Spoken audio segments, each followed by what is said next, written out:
Hi, this is Dr. Gary. Welcome to the Daily Tune-Up today. Today I'm going to talk about something that many times we avoid this. This is something that we really don't want to have to deal with at all.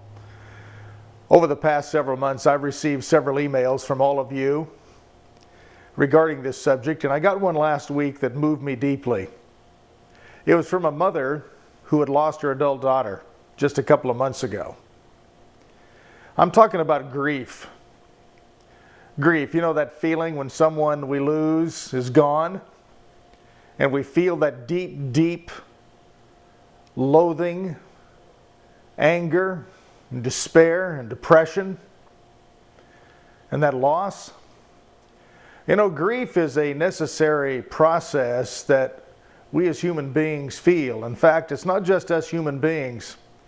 Most animals, especially mammals, feel this in one way or another when their partner, part of their family, is missing. Today I want you to understand, if you're in this situation, and you know what, indirectly or directly, most of us are in some way. We know someone going through this. We know of someone who has gone through it, and how this just seems to linger on. And one of the most naive things I hear even some therapists tell people is that time will heal this. Well, you know what? Time doesn't heal it. I'm going to tell you right now, time does not heal grief.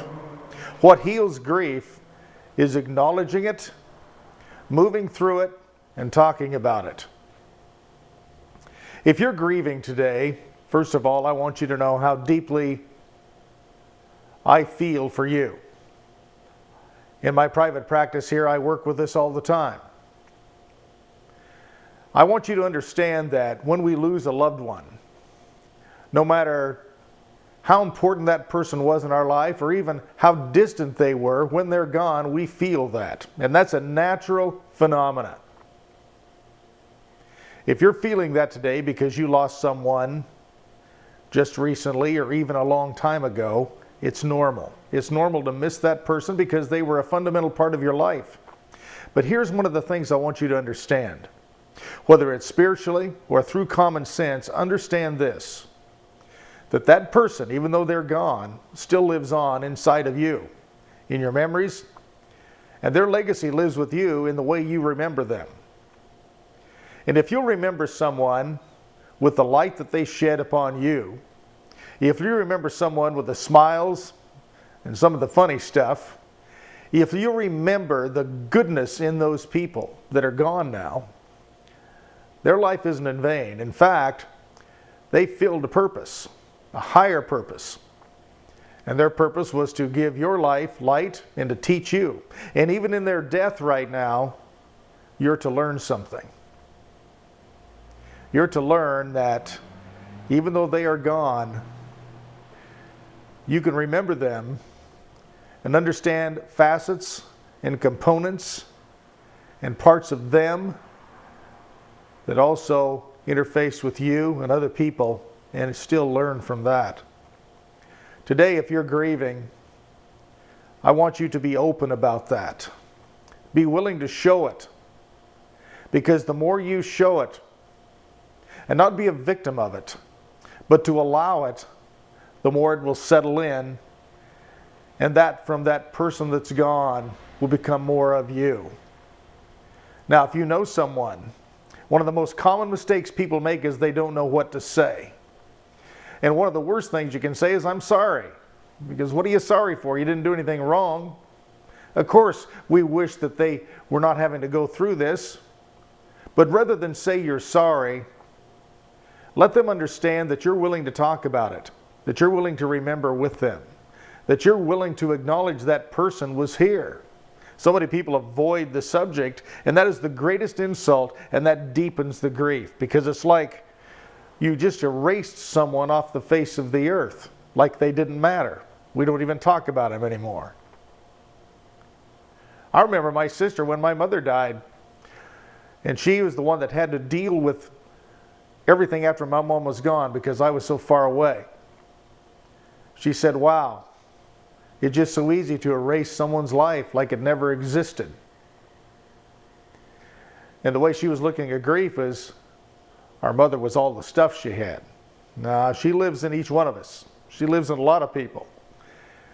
If you lost someone you love, they're living in a lot of people too. They're living in schoolmates, they're living in their friends, they're living through you, brothers and sisters, pets. You acknowledge that person today and be glad that they were there. And also be happy that they have moved on, not for yourself, but for them. That they're not in pain anymore.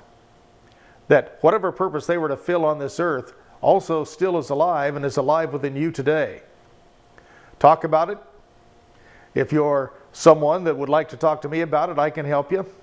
Or if you know someone who can talk about it, talk about it. It always helps to talk about it. We talk about sports, we talk about pets, we talk about kids graduating from school, we can talk about death. And the more we talk about it, and the more we talk about our loss, the more we can accept it, and we desensitize ourselves to the fear of it and accept it and accept the loss of others. Today, I want you to work on this. And all of you that have people that are in this situation, I want you to reach out to them and express that you understand, that you will talk about it, and that you honor the loss of that individual. If you're going through this right now, you reach out and you talk about it. And be willing to express your love openly.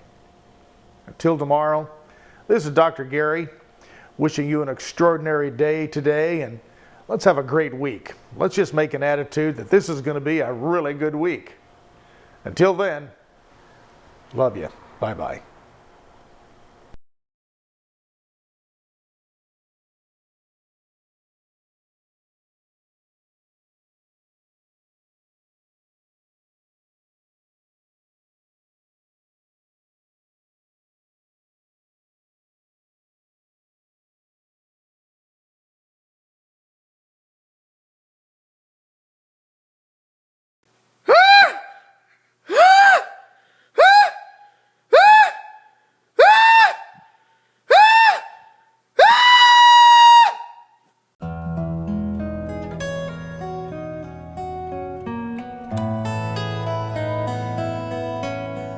People have a fog when that first grief comes over them, and that could be anywhere from 2 to 4 to 6 weeks, and they're kind of moving around in this fog, and we see that frequently, and then the grief lifts, and they can see. But when that grief lifts, their family members have gone back to their homes if they live far away. People that were around when the funeral was, or those first few weeks after the death, they've gone back to work. And so this person is now left alone with their grief. When they go home into their empty bed at night, they're alone with their grief. Sometimes people don't even realize that they're experiencing grief. So labeling it and recognizing it, that, yeah, you're experiencing grief now. There's some losses that are happening right now, and that's okay. Let's talk about them. So putting a name to it and then finding a way to express it, whether it's through journaling or art or anything else. Think about those expectations that you're putting on yourself and society's expectations that are being put upon you, and get rid of them. Let go of them. Do it your own way. You don't have your 3 days of bereavement leave and then go back to work and think that you're still not grieving. It takes a long time. Everyone's timeline is different. If you need to take a day off of work and shut yourself up in bed, do it. But if you're still in bed 3 or 4 weeks later, then we need to talk about that. That's not quite right. Lots of times, we hear ourselves saying to people, you did what you thought best at the time with the information that you had.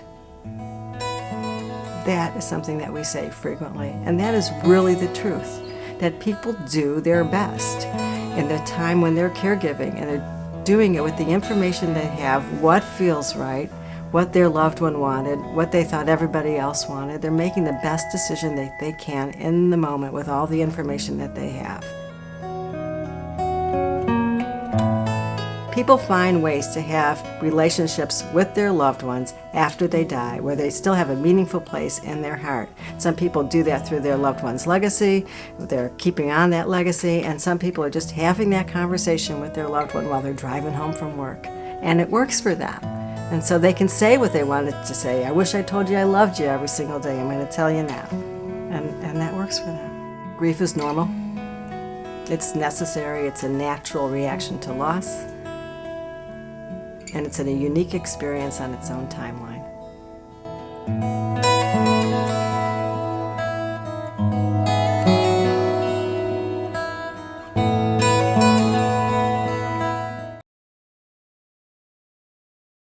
If we can help parents in the services that we offer and encourage them to take care of their mental, physical, and spiritual health, their children will have better chance for healthy grieving.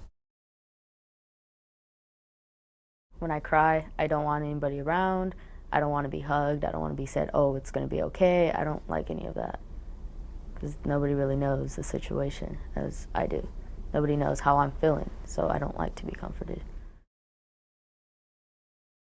I feel like it's important not to push people who are grieving to go to counseling or that kind of thing if they don't want it, because if they're not there of their own volition, they're not really going to benefit from it, because the whole time you'd be thinking like, oh, I don't want to be here, instead of how can I benefit from this. There's a difference between telling somebody how you feel and them just saying, oh, it's going to be okay, you'll be fine, and then somebody actually, after you saying what you had to say, giving you a hug and saying, hey, I've been there, I know. It's something different.